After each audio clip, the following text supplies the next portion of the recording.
ओम शांति। नमस्कार दोस्तों, मैं हूँ जयश्री बहन, लिमर्जेंस ब्रह्मा कुमारी, जो 7501 सेंट डेनी स्ट्रीट पर स्थापित है। वहाँ से मैं आप सबका हार्दिक स्वागत करती हूँ।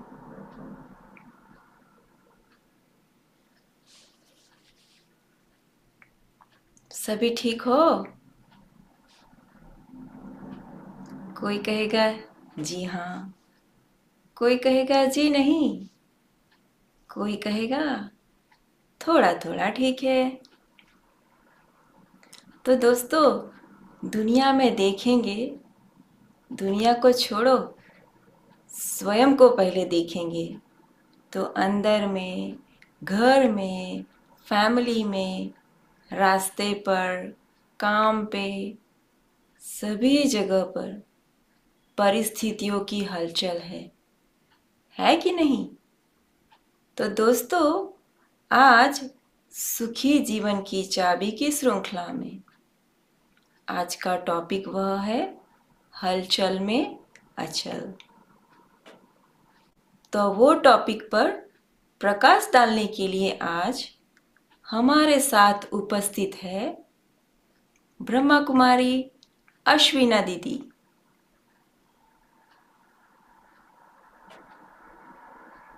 तो अश्विना दीदी इस विषय पर प्रकाश डालेंगे। ओम शांति दीदी। ओम शांति। नमस्कार दीदी। नमस्कार। ओम शांति। तो मैं ब्रह्मा कुमारी मॉन्ट्रियल से आपका दिल से हार्दिक स्वागत करती हूँ। आप सबको भी बहुत बहुत अभिनंदन। ये आपके लिए दीदी। Okay, thank you.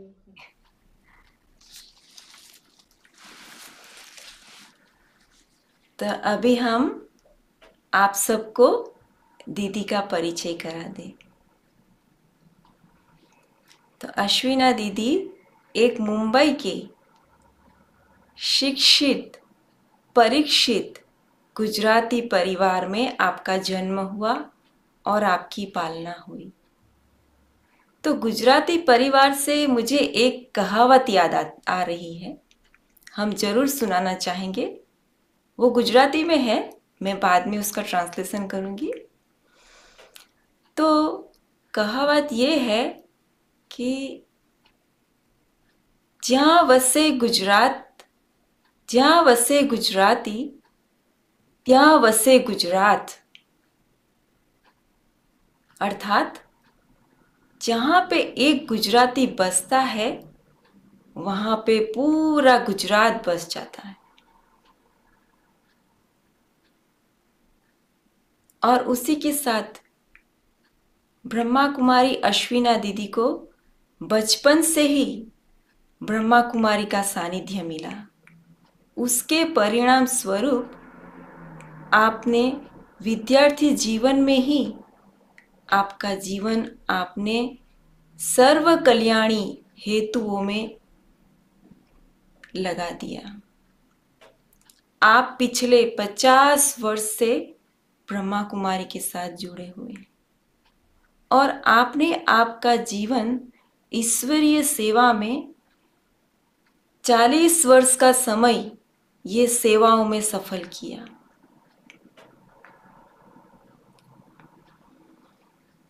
Akhil Bharatiya सद्भावना युवा पद यात्रा में आपका विशेष स्थान रहा है। आप अभी वर्तमान समय में आगरा के ईदगाह सब जोन के सेक्रेटरी के रूप में आप सेवा बजा रहे हो। विभिन्न सरकारी एवं गैर सरकारी सेक्टर में आप मैनेजमेंट कोर्स, मोटिवेशनल स्पीच की सेवाएं दे रहे हो। विभिन्न आध्यात्मिक चित्र प्रदर्शनी, ड्रामा एवं नृत्य कला के कुशल निर्देशक के रूप में आप सुयोग्य आयोजन के रूप में सेवाएं बजा रहे हैं। तो ऐसी सर्व कलाओं में निपुण, ज्ञान में निपुणता का हम आज सभी लाभ लेंगे। तो अभी हम सुनते हैं दोस्तों आदरणीय अश्विना दीदी। आदरणीय अश्विना दीदी। ओम शांति। आज के दिन की मंगल कामनाओं के साथ आज का विषय जो हमारा है, हलचल में अचल। देखा जाए तो सारा संसार है वो परिवर्तनशील है। यहाँ सब कुछ गतिमान है। जीवन चल रहा है।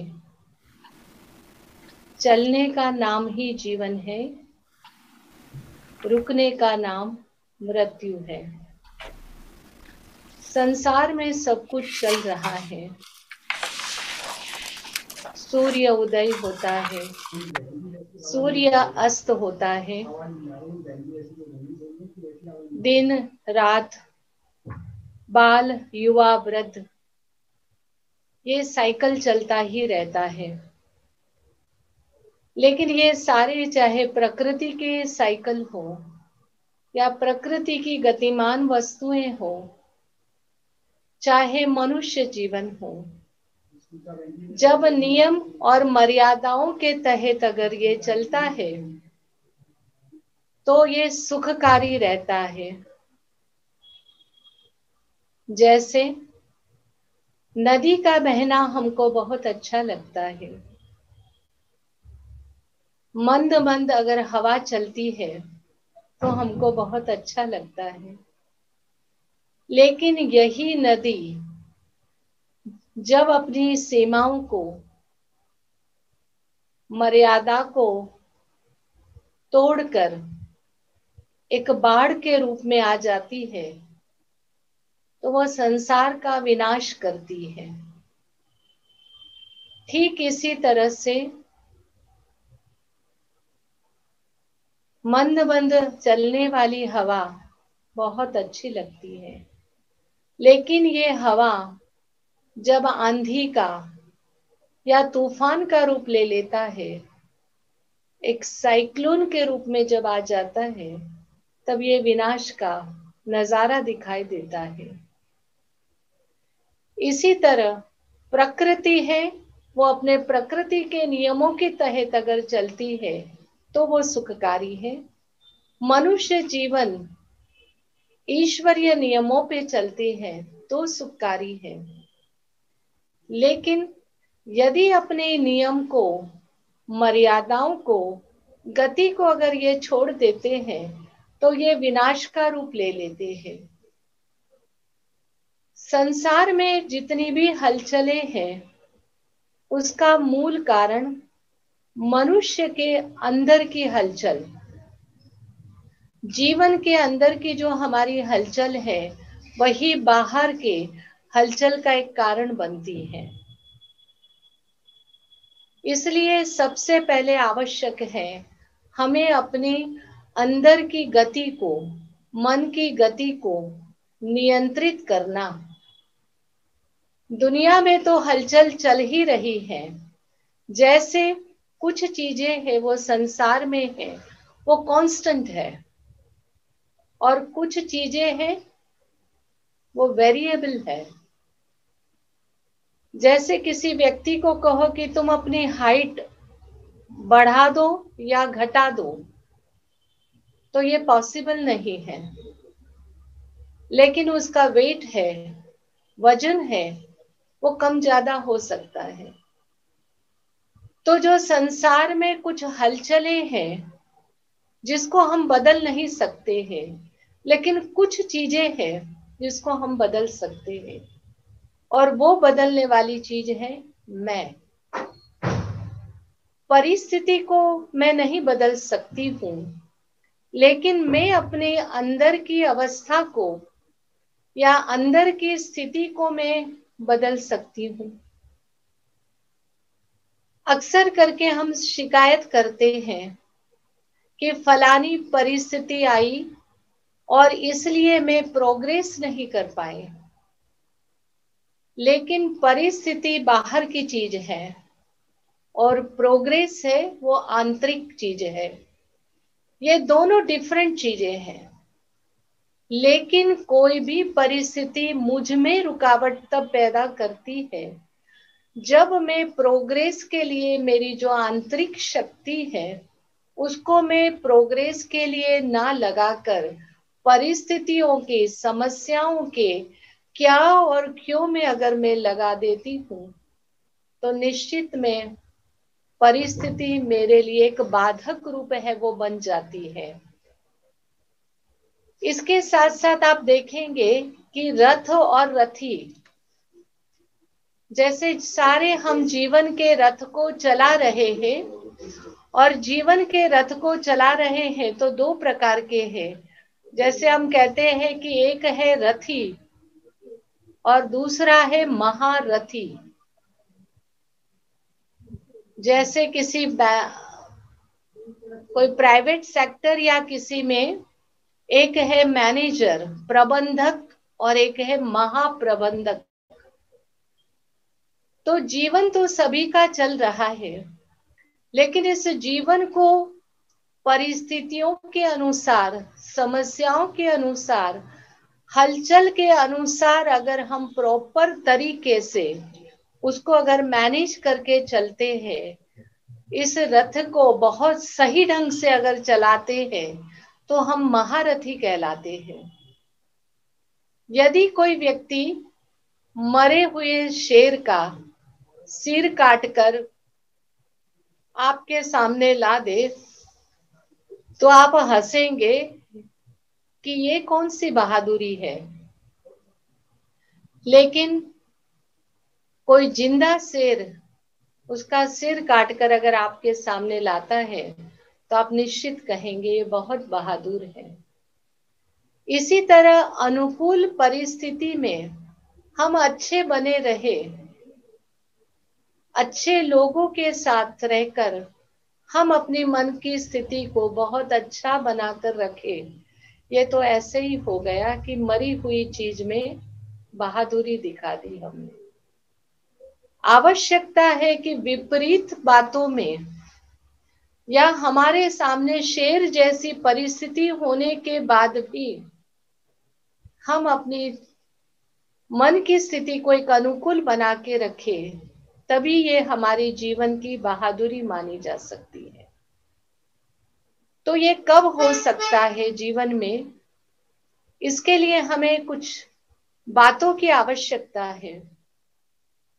हलचल तो है ही, लेकिन मनुष्य यदि अपने मन से आंतरिक रीति से एक स्थिर होना चाहता है या अपने अवस्था को ठीक रखना अगर चाहता भी है तो उसको आवश्यक है गुणवान बनने की।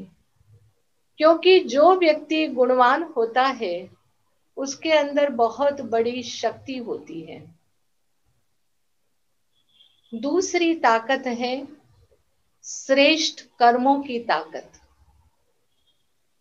यदि मेरा जीवन किसी विशेष सिद्धांतों के आधार पर, प्रिंसिपल के आधार पर यदि है और श्रेष्ठ कर्म के या ऊंचे विचार और ऊंचे जीवन की ओर है, तो निश्चित ये मेरी आंतरिक जो शक्ति है वो मुझे बाहर की परिस्थिति कितनी भी विकराल हो, लेकिन ये मुझे स्थिरता का अनुभव कराएंगी। जैसे आपने पानी को देखा होगा, पानी में बहुत परोपकार का गुण है। पानी के रास्ते में कितने भी पत्थर आते हैं तो उस पत्थर को भी वो बहुत सहेज तरीके से वो क्या कर देता है, पार कर देते हैं। और यहाँ तक कि जो उनके मार्ग में पत्थर विघ्न रूप बने हैं, उसी पत्थर को घिस घिस कर पूजनीय बना देता है।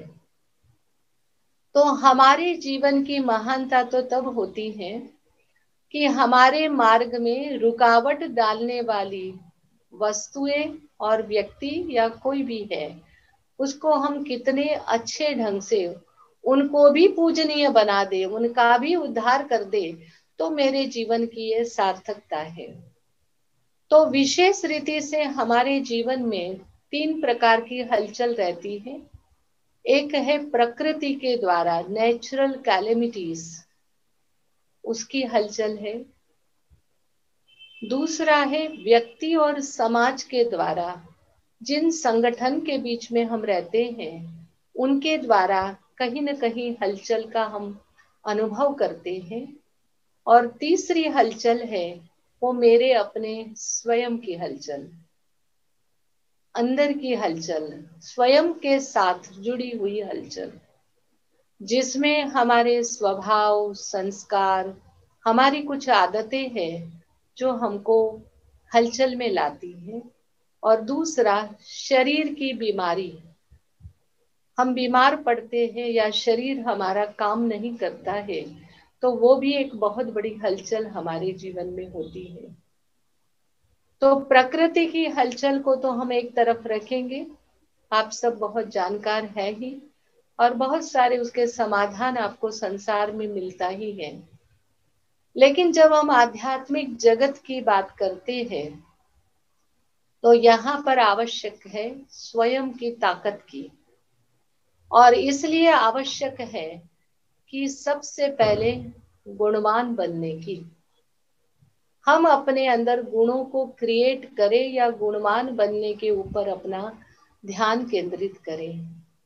एक छोटे से एग्जाम्पल के आधार पर अगर आपको बताएं कि एक साधु था, उसके पास एक चोर है, वो दुखी और अपाहिज, विकलांग, लंगड़ाता हुआ उस साधु के पास आया। साधु को दया आई, जो भी उसने खिलाया, लेकिन मौका पाते ही वो चोर उस साधु के घोड़े को लेकर भागने लगा। तो साधु ने दूर से ही आवाज लगाई कि आज से यदि चोरी करने जाओ तो चोर बनकर ही जाना, कोई दुखी और विकलांग की तरह मत जाना, नहीं तो संसार में सबका विश्वास उड़ जाएगा दुखी और विकलांग लोगों के प्रति। अब ये कहकर साधु तो चैन से सो गए और वो चोर भी घोड़ा लेकर अपने यहाँ सो गया। साधु बहुत निश्चिंत होकर सो गए, और जो चोर था उसे बार बार वो साधु की कही हुई बात याद आ रही थी, और बार बार उसके मन में चिंतन चल रहा था। उसे नींद नहीं आई, वो करवट बदलता रहा। जिसने घोड़ा खोया वो चैन से सोया, और जिसने घोड़ा पाया उसे नींद ही नहीं आई। तो क्या श्रेष्ठ हुआ, खोना या पाना? निश्चित यही बात हुई कि सवेरे तक उस चोर का बहुत चिंतन चला, और वो घोड़ा लेकर साधु के पास पहुंच गया। उनसे माफी मांगकर उनका घोड़ा उन्हें वापस लौटा दिया। अब इस बात से आप समझ सकते हैं कि गुण भी रहा और चीज भी रही। यदि मैं किसी विपरीत परिस्थिति में अपने गुणों को यदि बनाए रखती हूं तो निश्चित मुझे नुकसान नहीं हो सकता है, मुझे फायदा ही फायदा होगा। और एक एग्जाम्पल हम आपको बताए कि कैसे संसार में केवल वस्तुएं या और प्राप्तियां ये मूल्यवान नहीं है, कुछ आंतरिक जो हमारे गुण है वो ज्यादा मूल्यवान है।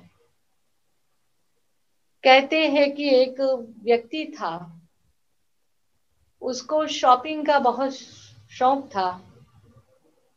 एक बार वो बाजार में गया जहां हाट लगी हुई थी, मंडी लगी हुई थी, और उसने बहुत एक सुंदर सा ऊंट है वो देखा, और वो खरीद लिया और घर ले आया।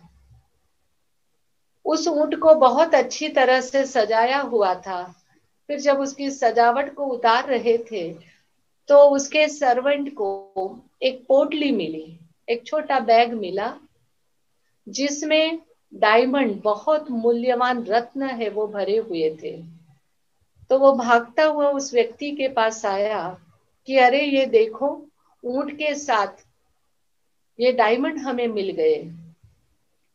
लेकिन उस व्यक्ति के अपने जीवन के कुछ सिद्धांत थे, कुछ गुणवान था।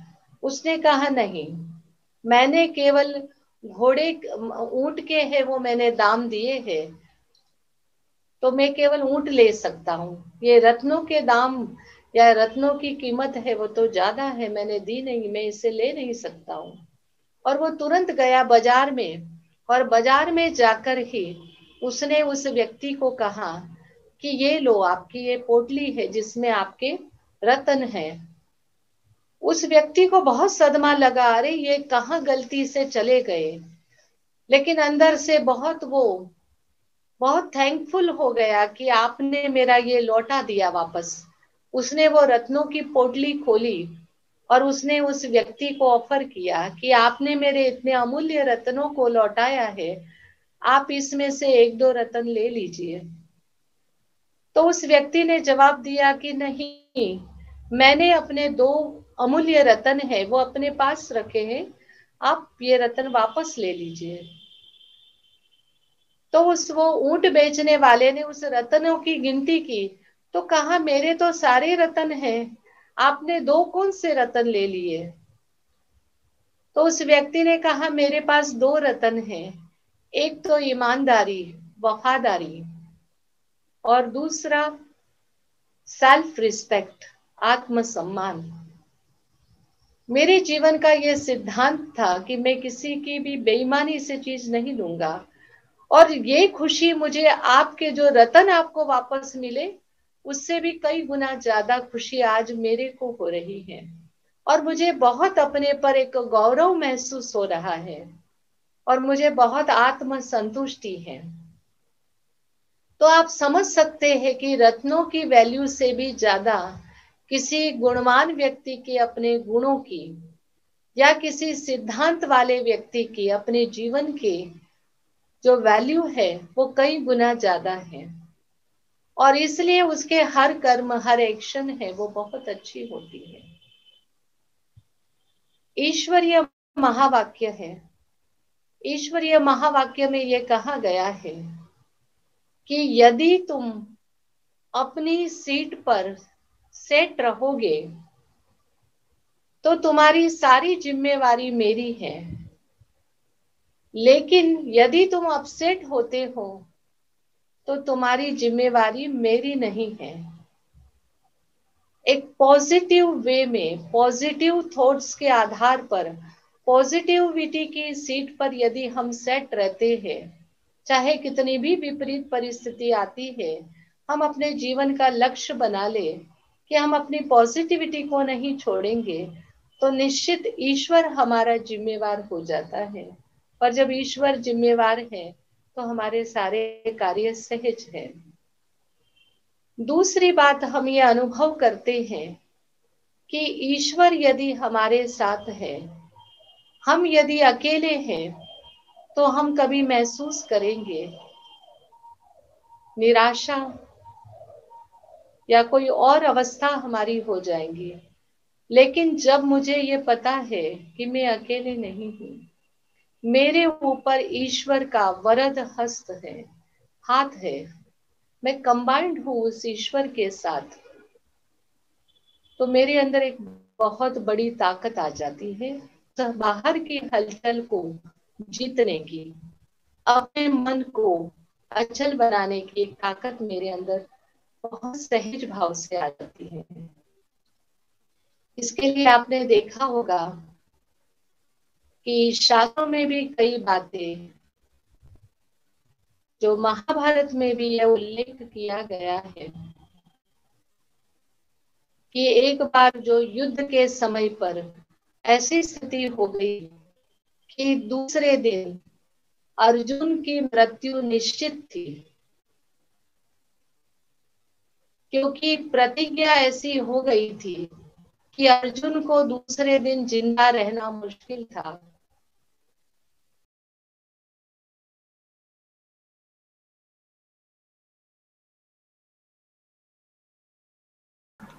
दीदी ने हम सबको इतने सारे उदाहरण दिए, तो उसके ऊपर हम थोड़ा विचार करें तो सही है कि मन की स्थिति ही हमको इफ़ेक्ट करती है। बाहर की स्थिति को अगर कंट्रोल करना है तो हमें मन की स्थिति, वहाँ पे हमें ज़्यादा ध्यान देना है। तो जैसे अभी हमें हमारी मन की स्थिति पर ध्यान देना है कि हम क्या सोच रहे हैं अभी, तो सभी हम ध्यान देंगे उसके ऊपर।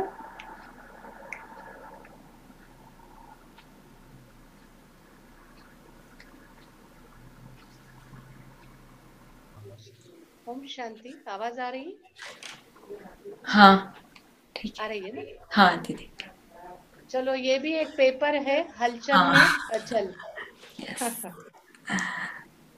क्योंकि साइंस के जो साधन है। प्रैक्टिकल पेपर आ गया दीदी। जी बिल्कुल। निश्चिंत है? आप भी निश्चिंत हो या नहीं, ये बिल्कुल बताओ। हम तो निश्चिंत है। निश्चिंत।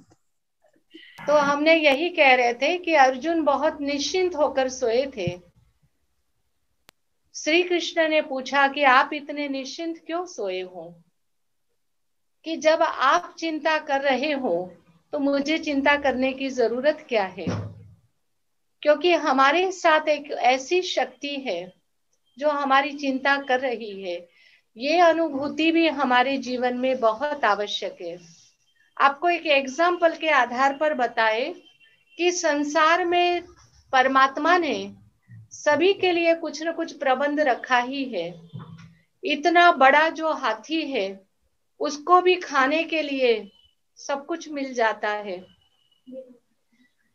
ऐसा लगता है कि इतने बड़े हाथी को खाने के लिए कहां से सब चीजें आएंगी, लेकिन उसे भी एक विशेषता या क्वालिटी ईश्वर ने प्रदान की है कि हाथी जो है वो बहुत बुद्धिमान है और उसकी याददाश्त शक्ति जो है, मेमोरी पावर है, वो बहुत तेज है और बहुत वर्षों तक चलती है।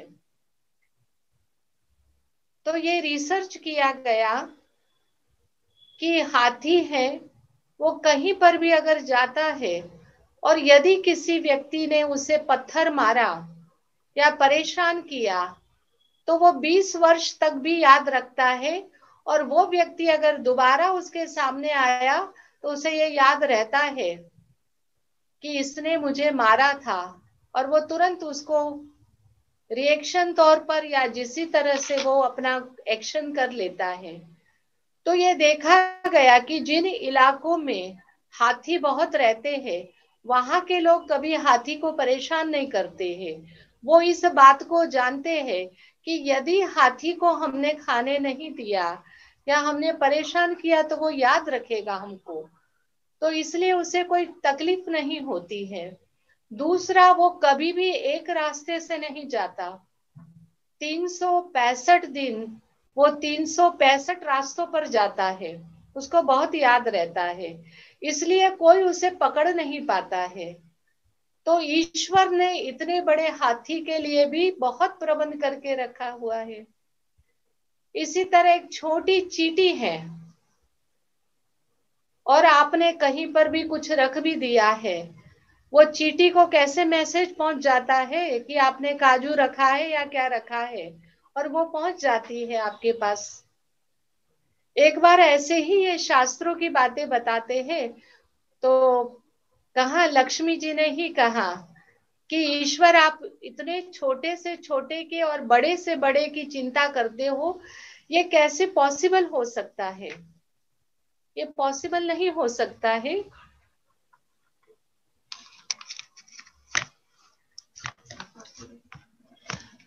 तो ये कैसे पॉसिबल हो सकता है? अब ठीक है आवाज?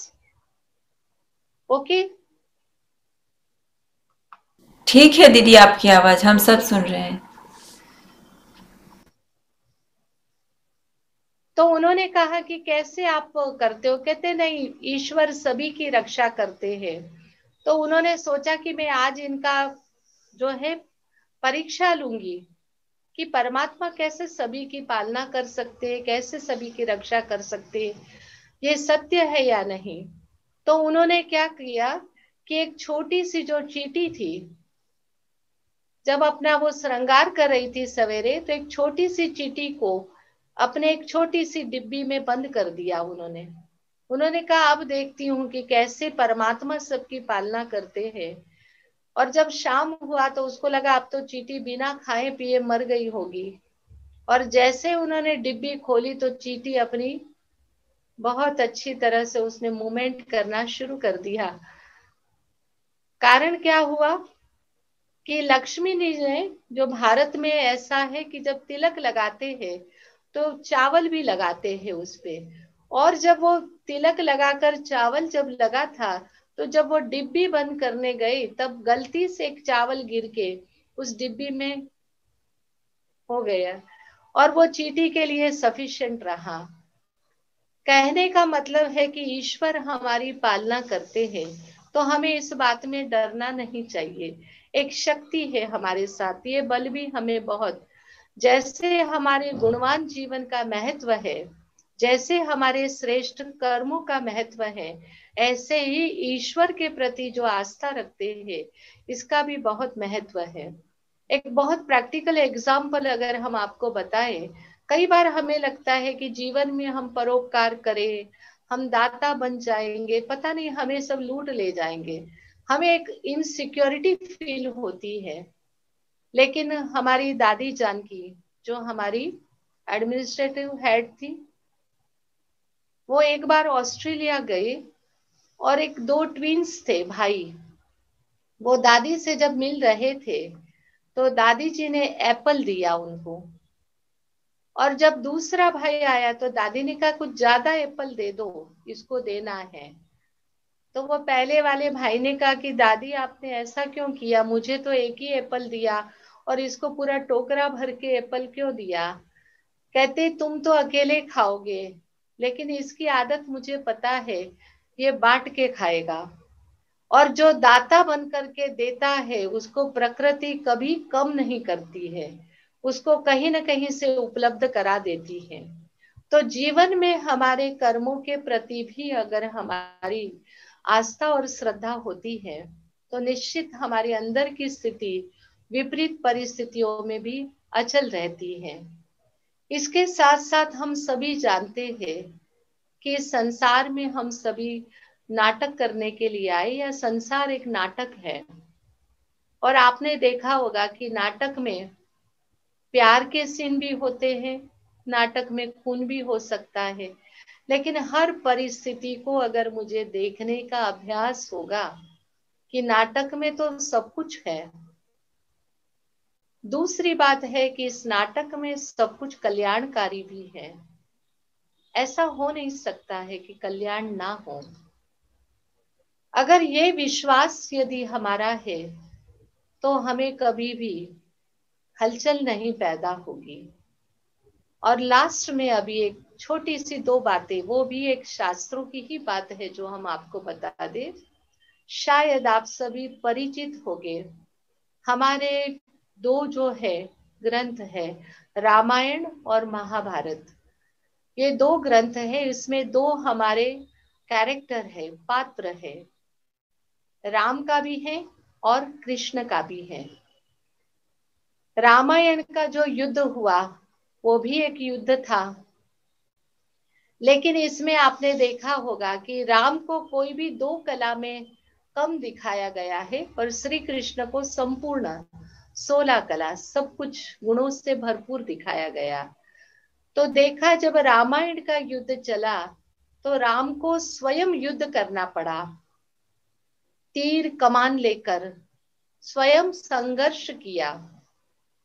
लेकिन महाभारत का जब युद्ध हुआ, बहुत टिपिकल युद्ध था, भाई भाई का युद्ध था, परिवार का युद्ध था, और उसके बीच में भी श्री कृष्ण ने ये प्रतिज्ञा ली हुई थी कि मैं शस्त्र नहीं उठाऊंगा, मैं युद्ध में शस्त्र नहीं उठाऊंगा। और इसके बाद भी युद्ध में विजेता हुए। और आपने देखा होगा कि जब राम का चित्र दिखाते हैं, श्री राम का एक देव रूप में यदि हम चित्र दिखाते हैं, तो धनुष बाण दिखाते हैं, युद्ध की निशानी। लेकिन श्री कृष्ण के सामने इतना बड़ा युद्ध के नेता होने के, प्रणेता होने के बाद उनके हाथ में बांसुरी दिखाई है। अब आपको ये फाइनल करना है, मुझे संघर्ष वाला जीवन चाहिए या मुझे कितनी भी विपरीत परिस्थिति आए और चैन की बांसुरी बजानी है। मुझे क्या पसंद है, कौन सा कैरेक्टर पसंद है। यदि मैंने ये लक्ष्य रखा कि मुझे हर परिस्थिति में चैन की बांसुरी बजानी है, तो निश्चित ये मेरा दृढ़ संकल्प मुझे अपने लक्ष्य की ओर ले जाएंगे। और लास्ट में एक एग्जाम्पल अगर आपको दे दे कि एक बार एक राजा के पास दो पेंटर आए थे। तो एक पेंटर ने कहा कि राजा, मैं इतनी सुंदर जो है पेंटिंग करूंगा कि आप विश्वास नहीं करोगे। तो राजा ने कहा ठीक है, तुम कर लो। तो दूसरे ने कहा कि आप मुझे भी मौका दीजिए। तो उन्होंने कहा कि तुम क्या करोगे। कहते जैसी ये पेंटिंग बनाएगा वैसी सेम एज इट इज मैं बनाऊंगा। तो आश्चर्य लगा कि ऐसे कैसे बना लेगा। कहते हाँ, मैं ऐसे बना लूंगा, और चाहे तो आप बीच में एक बहुत बड़ा कर्टेन, पर्दा ऐसा डाल दीजिए जो बिल्कुल हिले नहीं, बिल्कुल बंद कर दीजिए। तो एक तरफ ये रहेगा जो उसको दिया हुआ है फ्रेम, दूसरी तरफ मैं हूंगा। तो वो जो पहला वाला पेंटर था वो तो बहुत सारा सामान लेके पहुंच गया, अपने सारे रंग और ब्रश वगैरह लेकर पहुंच गया।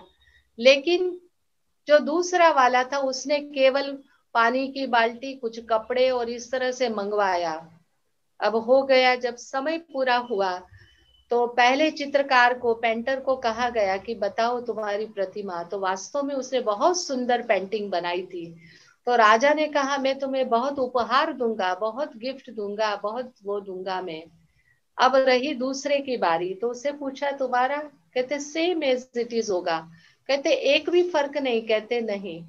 तो वास्तव में जब पर्दा हटाया गया तो देखा कि उस व्यक्ति ने इतने दिनों में उस फ्रेम को इतना चमका दिया था कि वो सामने वाले का पूरा रिफ्लेक्शन है वो उसमें आ गया, और उसकी भी प्रतिमा जो है या उसकी भी जो पेंटिंग है सेम ऐसी हो गई। बात बहुत छोटी है, कहानी के तौर पर है, लेकिन यदि मैं जीवन के लक्ष्य को सामने रखूं कि ये मुझे ऐसा जीवन चाहिए, इसके लिए एक काम करने की जरूरत है कि हम अच्छे लक्ष्य तो बहुत रखते हैं जीवन में, लेकिन अंदर मन के कीचड़े को साफ नहीं करते हैं। इसमें कोई भी परिस्थिति आती है तो क्या, क्यों, कैसे, ये इतने व्यर्थ संकल्प हमारे चलते हैं, और उसी व्यर्थ संकल्प के कारण हम जो प्राप्त करना चाहते हैं वो हम नहीं कर पाते हैं। तो इसलिए हम अपने मन को इतना साफ करें, और उस मन को साफ करने के लिए हमें थोड़ी आवश्यकता है अपने को पहचानने की, आत्मिक स्थिति की आवश्यकता है, क्योंकि आत्मा स्वयं गुणवान है, आत्मा के अंदर शक्ति है। और यदि मैं आत्म रियलाइजेशन करूं, स्वयं का रियलाइजेशन करूं, तो आत्मा के जो मूल गुण है वो प्रकट होते हैं। बॉडी कॉन्शियस से हमारी नेगेटिविटी प्रत्यक्ष होती है, और सोल कॉन्शियस में जब हम रहते हैं, मेडिटेशन करते हैं, तो निश्चित है वो हमें बहुत अच्छा अनुभव होता है। और ये चीजें हमारी ओरिजिनली अंदर से एक प्रगति के तौर पर बाहर आती है। तो जीवन के हम लक्ष्य बना दें, हमें हिलना नहीं है, हमारे साथ परमात्मा है। और रोज अगर हम मेडिटेशन करें और उसमें यह अनुभव करें कि मेरे सिर पर परमात्मा का हाथ है, वरदानी हाथ है, तो निश्चित वो हमें बहुत अच्छी अनुभूति भी कराएगी। अच्छा, हलचल तो रही, लेकिन फिर भी बहुत अच्छा लगा आपके साथ। ओम शांति।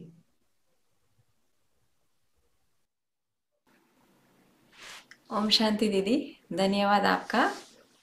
तो जैसे आपने सिखाया और जैसे परमात्मा ने साथ दिया कि हलचल आ गई और उसमें हम सभी अचल रहे, तो हम सब आपका और परमात्मा का धन्यवाद बोलेंगे, क्योंकि आपने सिखाया और परमात्मा ने सीधा साथ दिया और हलचल आ गई और परिस्थितियों में भी हम सब अचल रहे। तो प्रैक्टिकल अनुभव भी हो गया होगा सबको, हो गया ना सभी को अनुभव कि कैसे हलचल आए उसमें हम अचल रह सकते हैं। धन्यवाद दीदी, आपने बहुत अच्छी रीति से हमको सिखाया और जो आपने उदाहरण दिए वो हमेशा हम सबको याद रहेंगे। बहुत प्रैक्टिकल उदाहरण है सभी। तो जैसे दुनिया में छोटों बच्चों से लेके वृद्ध व्यक्ति तक सबको रोटी कपड़ा मकान की जरूरत होती है। तो आज के समय में आध्यात्मिकता जो है वो अभी जरूरत से ज्यादा हो गई है, सबको जरूरत से ज्यादा है। तो दीदी हम आपको अनुरोध करेंगे कि हमें वो मेडिटेशन के द्वारा या योग के द्वारा उस अनुभव में हम आपके साथ जाएं, तो आप हमें वो अनुभव में हमको आप लेके जाएं। तो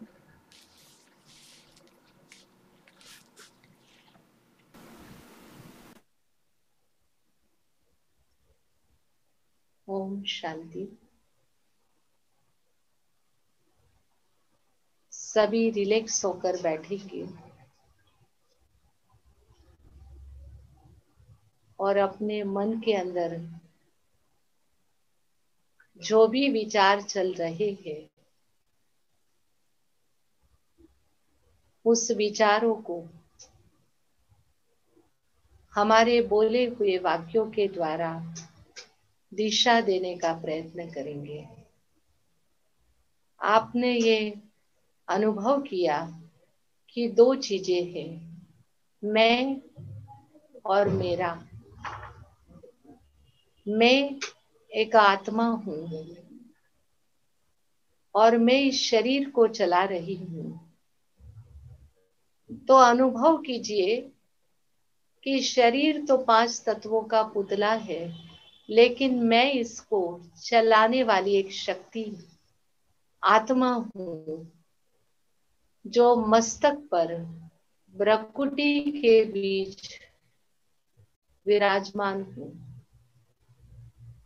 ये देह के 5 तत्व जल जल में, वायु वायु में विलीन हो जाएंगे, लेकिन मैं एक चमकता सितारा परमात्मा की संतान हूं।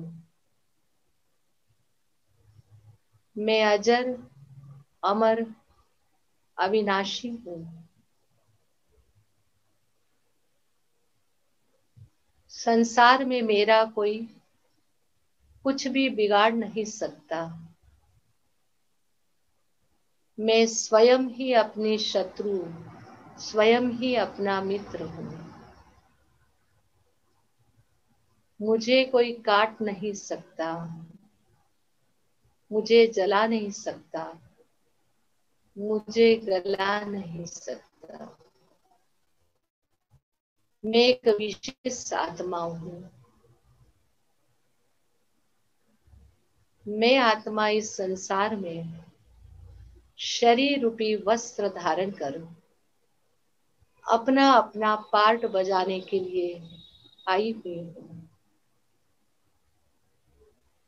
मेरा बहुत विशेष रोल है। उस रोल को बजाने के लिए, उस पार्ट को प्ले करने के लिए मैं इस संसार में आई हूं। मैं चमकता हुआ सितारा शांति दूत हूं। शांति मेरा स्वधर्म है। मैं अपार शांति का अनुभव स्वयं में करती हूँ। ओरिजिनली मैं शांत स्वरूप, प्रेम स्वरूप, आनंद स्वरूप, शक्ति स्वरूप में आत्मा हूँ।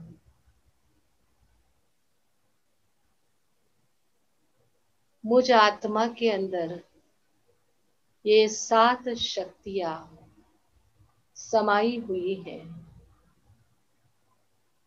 और यदि मैं अपनी सीट पर सेट होकर ये ब्रकुटी सिंहासन पर विराजमान होकर जब मैं कर्म करती हूँ, अपनी स्मृति में रहकर जब मैं कर्म करती हूँ, तो उस कर्म के साथ मेरी ये मूल शक्तियां भी प्रवाहित होती है।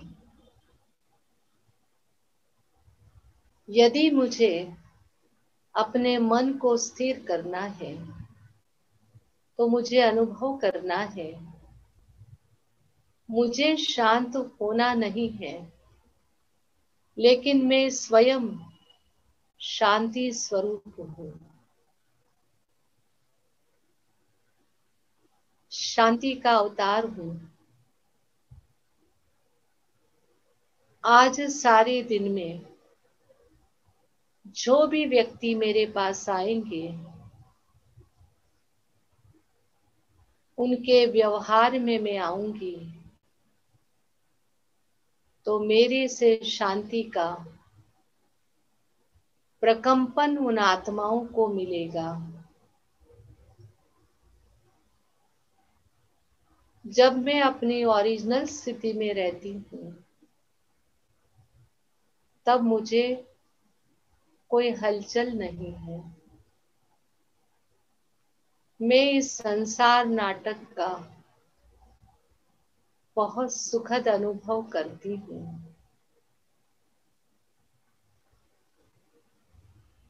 ये शरीर रूपी वस्त्र भी मैंने कई जन्म बदले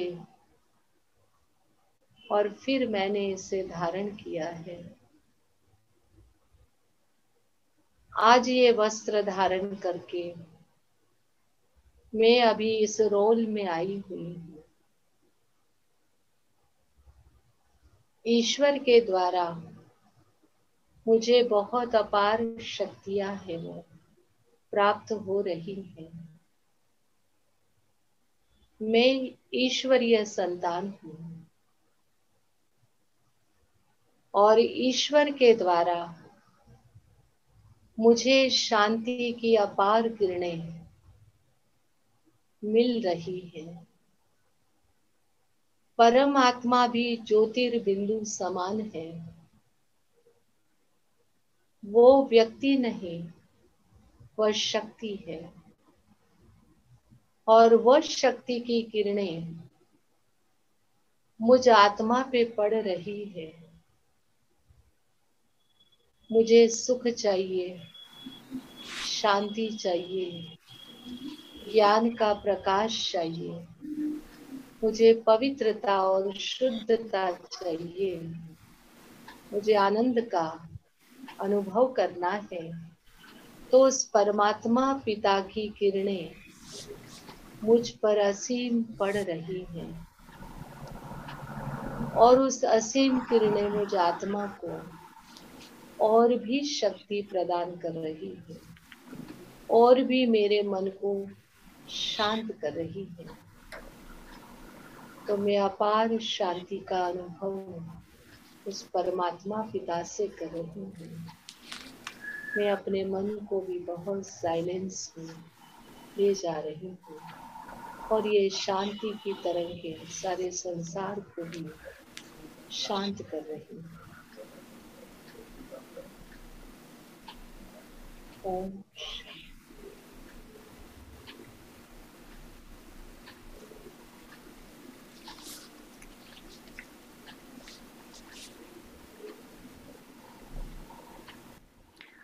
ओम शांति।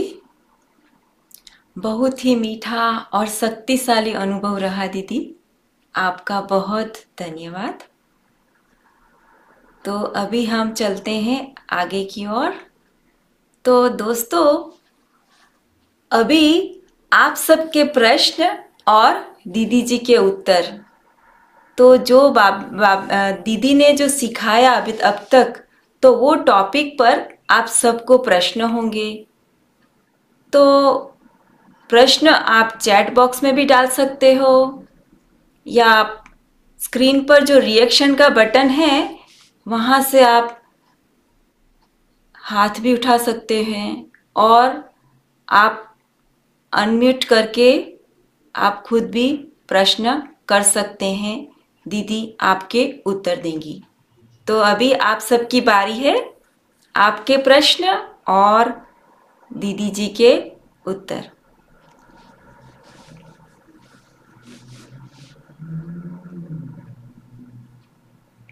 ओम शांति दीदी। मैं मेरा एक क्वेश्चन है, थोड़ा सा डीप है, लेकिन ये हमेशा मेरे मन में आता रहता है ये क्वेश्चन।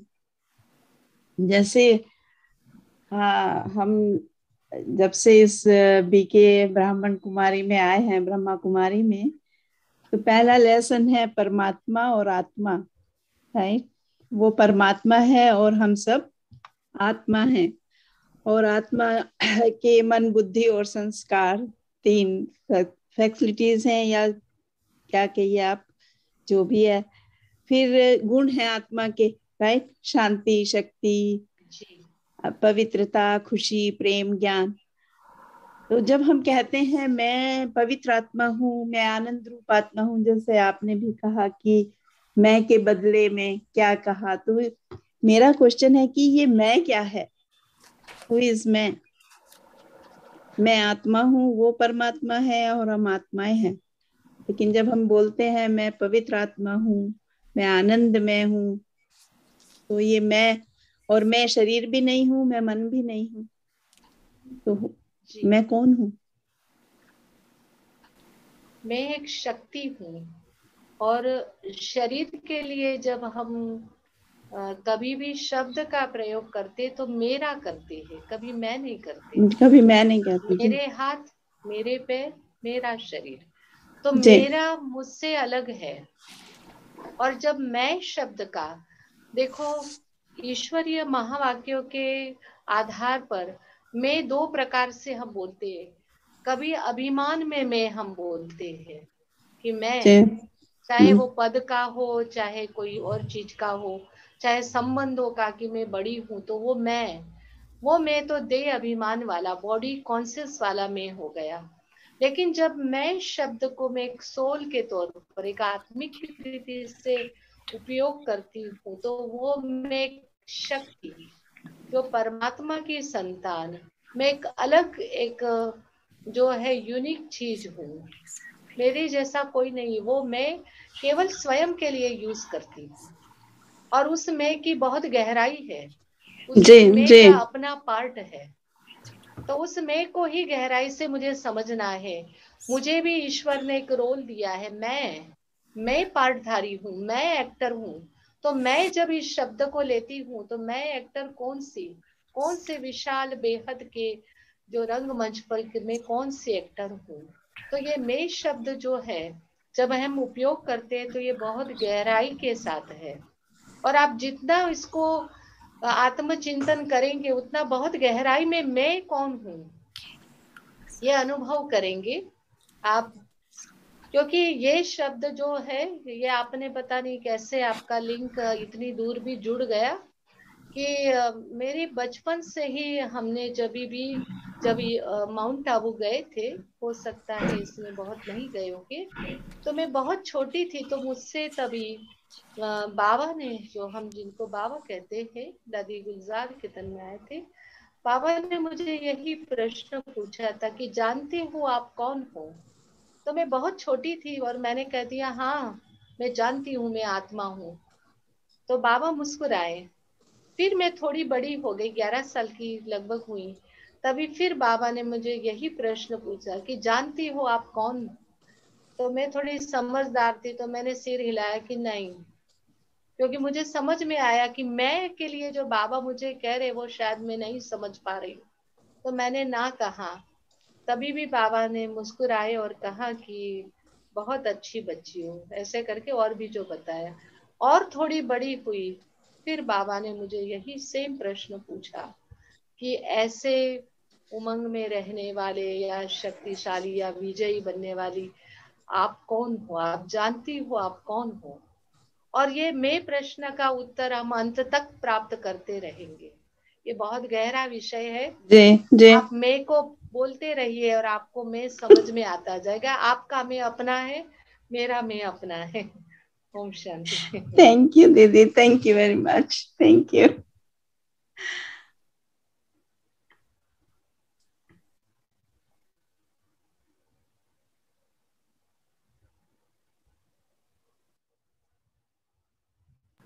थैंक यू दीदी।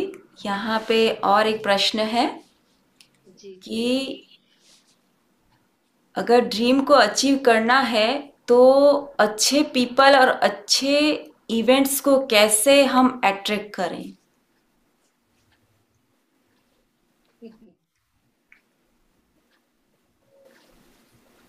हमने एग्जाम्पल बताया पानी का, कि पानी के रास्ते में कितनी भी रुकावटें आती है वो अपने रास्ते को निकाल लेते हैं। जरूरी नहीं है हमें कि अच्छा ही हमको मिलता जाए, लेकिन अच्छे को नहीं मिला है वो भी कई बार हमको बहुत बेनिफिशियल हो जाता है। यदि हम कहते कि अच्छा है, या चैलेंजिंग जो हमें आती है वो चीजों को हम स्वीकार कर ले। हम हमेशा यह कल्पना ना करें कि हमें हम जो चाहते वो उसी तरीके से मिले। ये होता नहीं है संसार में कभी भी, कि आपने जो चाहा वही आपके साथ हो रहा है, ऐसा नहीं होता है। आप केवल अपने लक्ष्य को केंद्रित कीजिए, फिर इसमें आपको अच्छा मिला चाहे ना मिला, लेकिन मुझे अच्छा करना है। धीरे धीरे जो हम कहते एक शब्द कहते कि जंगल भी मंगल हो जाता है। तो शुरुआत तो करनी पड़ती है। आपको सब कुछ अपने अनुकूल अवसर नहीं मिलते हैं, इसलिए इसका इंतजार हम ना करें कि अच्छे लोग मिल जाएं, अच्छे अवसर मिल जाएं, अच्छे वो होकर हमारे सामने से आए। नहीं, मैं चलूं, वो अपने आप आ जाएंगे रास्ते में। धन्यवाद दीदी, आपने प्रश्न का बहुत अच्छी रीति से उत्तर दिया। और अभी कोई प्रश्न नहीं है, क्योंकि आपने इतनी अच्छी रीति से हम सबको समझाया कि बहुत क्लियर हो गया अभी। तो अभी हम आपको निवेदन करते हैं कि आने वाले समय के लिए आप हम सबको क्या राय देंगे कि वो हम सबके लिए लाभदायी हो?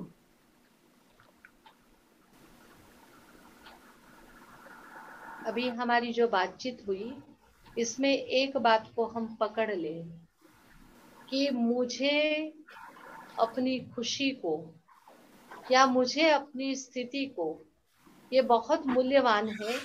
इसको कभी खराब नहीं करना है, चाहे कैसी भी बात हो।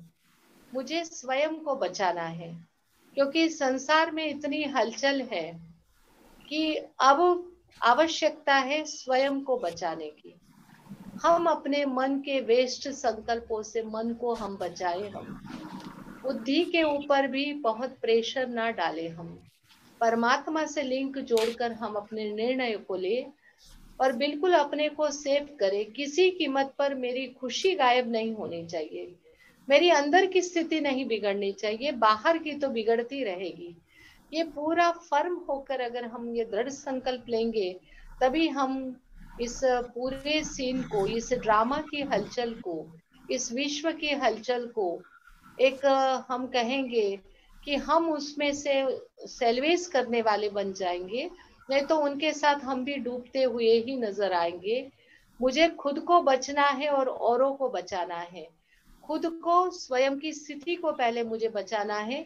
जब मैं सेफ हूं तो मैं अनेकों को सेव कर सकती हूँ। इसलिए पहला लक्ष्य रखें कि मैं अपने अंदर की स्थिति को, मन की हलचल को कभी नहीं आने दूंगी।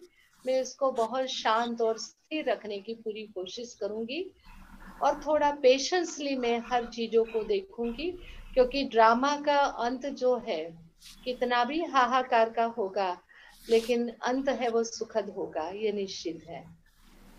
ओम शांति। ओम शांति। धन्यवाद दीदी जी का। तो आपकी प्रेजेंस से आज के इस प्रोग्राम में डबल शोभा बढ़ गई। दीदी जी, आपके जीवन के अनुभवों का आपकी उपस्थिति से और आपकी वाणी से हम सबको बहुत ही मीठा अनुभव कराया। तो उसके लिए हम सभी आपको धन्यवाद कहते हैं और दर्शकों की तरफ से भी हम आपको पद्मा पदम शुक्रिया करते हैं। तो अभी हम सभी आगे चलेंगे। तो ब्रह्मा कुमारी में कोई भी खाली हाथ नहीं जाता। तो दीदी ने अपनी वाणी से मीठा प्रसाद हम सबको तो खिला दिया। अब बारी है वरदान की। तो हम सर्वप्रथम पहला वरदान हम हमारी प्यारी दीदी को देंगे।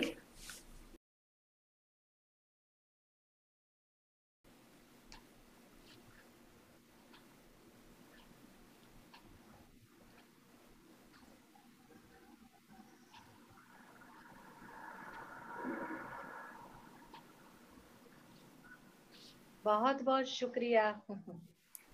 शुक्रिया दीदी। सुषमा बहन वरदान पढ़ेंगे। दीदी जी, आपके लिए वरदान है।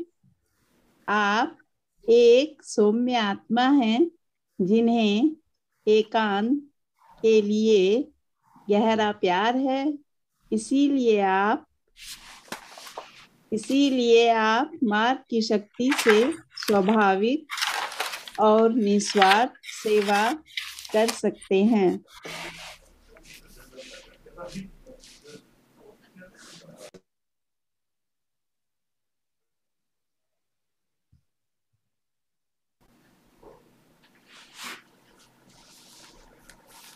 हाँ, तो दोस्तों अब आप सबकी बारी है। तो यहाँ पे 4 कार्ड है वरदानों के। तो सभी के ऊपर नंबर लिखे गए हैं। तो सबको अपने के लिए अपने आप 1 और 2 और 4 भी आप पसंद कर सकते हो। तो जो नंबर आप पसंद करें वो आप याद रखेंगे। उसके पीछे आपके सुंदर और महान वरदान छुपे हुए हैं।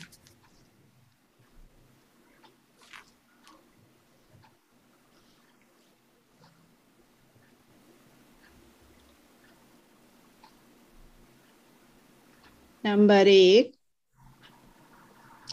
एक शक्तिशाली आत्मा के रूप में आध्यात्मिक प्रेम और स्थिरता आपके अस्तित्व से निकलती है। आप दुनिया के लिए एक उपहार हैं और शांति के साधन हैं। एक शक्तिशाली आत्मा के रूप में आध्यात्मिक प्रेम और स्थिरता आपके अस्तित्व से निकलती है। आप दुनिया के लिए एक उपहार हैं और शांति के साधन हैं।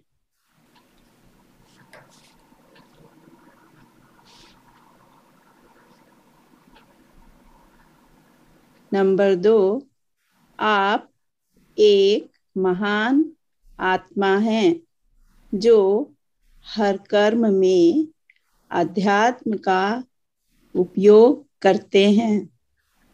आप अपने उदारता और शांतिपूर्ण हृदय को दुनिया के सामने प्रकट करते हैं।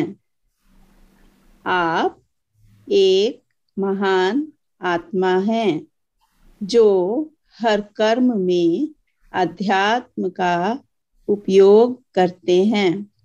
आप अपने उदारता और शांतिपूर्ण हृदय को दुनिया के सामने प्रकट करते हैं।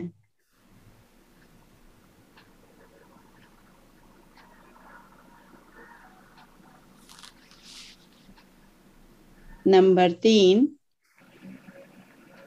आत्मज्ञान के मार्ग पर चलते हुए आप शांति की परी बन गई हैं। शुद्ध भावनाओं को व्यक्त करते हुए आप सभी के लिए एक स्तंभ हैं।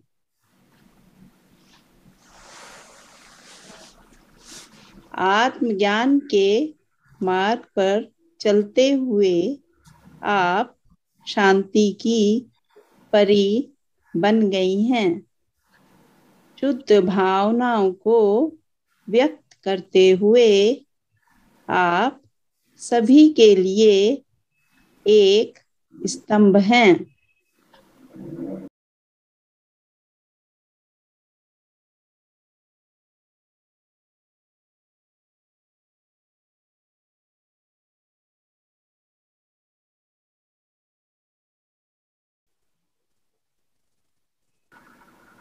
नंबर 3,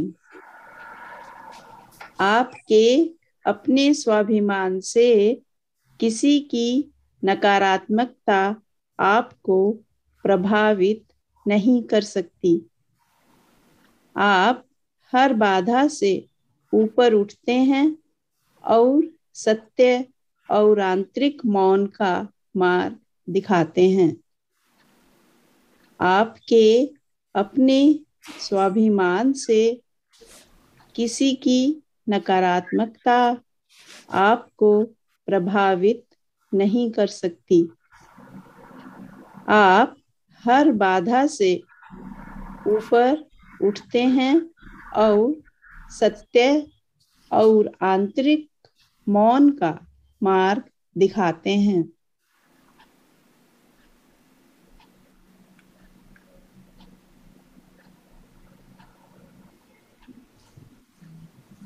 धन्यवाद। धन्यवाद टेक्निकल टीम। वहाँ पे टेक्निकल टीम में हमारे ब्रह्मा कुमारी के जयेश भाई है, हमारे पालव भाई, निर्वाण भाई, राकेश भाई एंड रवि भाई, आप सबका धन्यवाद। और हमारी प्यारी बहना सुषमा बहन, आपका भी धन्यवाद। तो दोस्तों अभी हम आगे चलते हैं।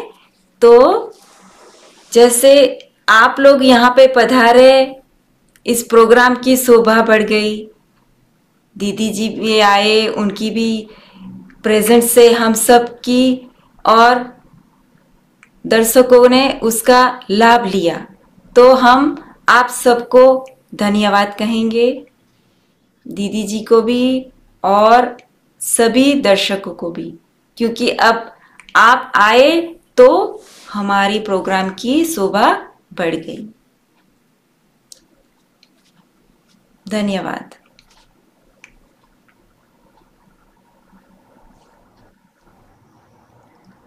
तो यहाँ पे स्क्रीन पे हमारे ब्रह्मा कुमारी मॉन्ट्रियल के एड्रेस हैं, वेबसाइट लिखी हुई है।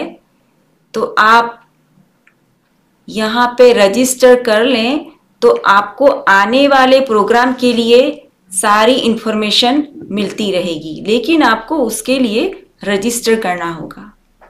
तो यहाँ पे जो रेड लाल अक्षर में लिखा हुआ ना, register to our mailing list, तो अगर हम आपको बोलें कि आप वहाँ पे रजिस्टर करो तो कर लेने से आपको आने वाले प्रोग्राम की इंफॉर्मेशन मिलेगी। और ब्रह्मा कुमारी मॉन्ट्रियल, जैसे दीदी ने बोला कि मेडिटेशन से हमको शक्ति मिलती है, मन की शांति मिलती है, तो आप सब लोगों ने उसका आज अनुभव किया। लेकिन वो अनुभव हम हर रोज करना चाहे तो कैसे कर सकते हैं? तो उसके लिए आपको राजयोग का कोर्स लेनी पड़ेगी।